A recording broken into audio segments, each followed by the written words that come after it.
అన్నయ్య వాళ్ళు బాగా రెచ్చిపోతున్నారు. ఈసారి అస్సలు ఊరుకునేది లేదు. ఏమైందిరా చేతిలో ఇటు పెట్టేంటి? ఏమైందంటావేంటన్యా? పెద్దనానా నాన్నగారిని ఏదో అన్నాడంట కదా, ఆ విషయం నీకు తెలీదా? తెలుసు. తెలిస్తే ఇంకెలా ఉన్నావేంట్రాన్యా? ఏ రాయో కర్ర పట్టుకోక.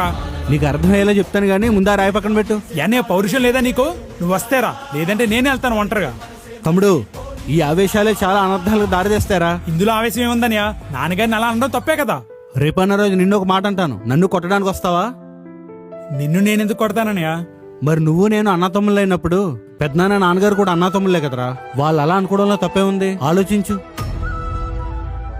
నాన్నగారిని వాళ్ళ అన్నయ్య అన్నాడు కాబట్టే నాన్నగారు అంత ఫీల్ అవ్వట్లేదు. అది ఎందుకో తెలుసా? వాళ్ళకు బంధం వేలు తెలుసు కాబట్టి.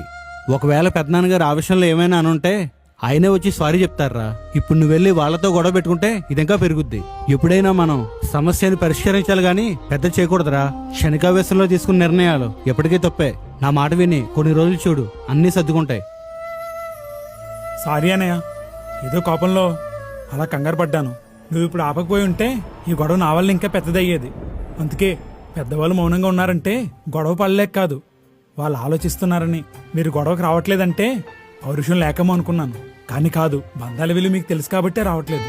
సరేనే, ఇంకెప్పుడు ఏ విషయంలోనే ఆవేశపడను. కుటుంబ విషయంలో అస్సలు ఆవేశపడను.